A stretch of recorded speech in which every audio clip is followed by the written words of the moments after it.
Corona virus के बाद रूस और यूक्रेन की जंग जिसने पूरी दुनिया की मईशत को तबाह करके रख दिया है, इसके असरात पाकिस्तान पर भी आए। लेकिन पाकिस्तान में इम्पोर्टेड सरकार को मुसल्लत करके तमाम तर तवज्जो तब्दील कर दी गई। इब्तदाई तौर पर तो ये भी कहा गया कि इमरान खान जब रूस पहुंचे थे तो उसी दिन रूस की जानिब से यूक्रेन पर हमला कर दिया गया था। लेकिन अभी रूस और यूक्रेन की जंग की मौजूदा सूरत हाल क्या है? सोशल मीडिया पर यह खबरें भी गर्दिश कर रही हैं कि यूक्रेन ने इस जंग में फतह हासिल कर ली है।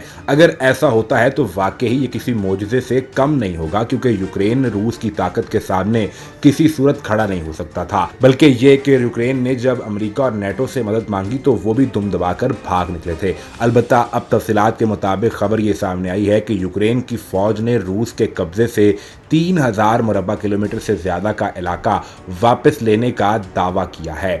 रूस और यूक्रेन की इस जंग से अहम खबर यह है कि यूक्रेन ने रूस से अपना इलाका वागजार करवाने का दावा किया है। यूक्रेनी सदर का यह कहना है कि छीने गए तमाम इलाके रूस से आज़ाद करवा लिए गए हैं। यूक्रेन के आर्मी चीफ ये कहते हैं कि खार्किव रीजन के बाद शुमाल और मशरिक की तरफ पेशकदमी जारी है।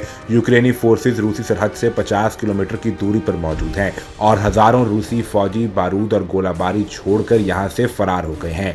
यूक्रेनी सदर ज़ेलेंस्की ने शहर एज़वोम को आज़ाद कराने की तस्दीक करते हुए कहा कि छीने गए तमाम इलाके अब रूस से आज़ाद करवा लिए गए हैं, जबकि दिफाई माहिरीन का ये कहना है कि रूसी फोर्सेज की अचानक पिसपाई हैरानकुन है। रूसी फौज की यह तकनीक यूक्रेनी अफवाज के लिए एक ट्रैप भी हो सकती है।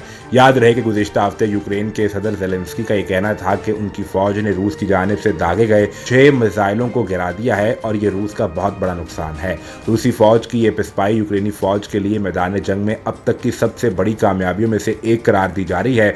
उन्होंने तकरीबन 7 माह से जारी जंग के आगाज में दारुल हुकूमत कीव पर कब्जा करने की रूसी कोशिश को पहले नाकाम बना दिया था। अलबत्ता अब अगर ये रूसी फौज की जानिब से कोई ट्रैप हुआ जिसमें यूक्रेनी फौज को ये लगने लगा कि शायद वो फतह हासिल कर चुके हैं और बाद में रूस की जानिब से एक और हमला कर दिया गया, तो ऐसे में यूक्रेनी फौज को किसी सूरत संभलने का मौका नहीं मिलेगा।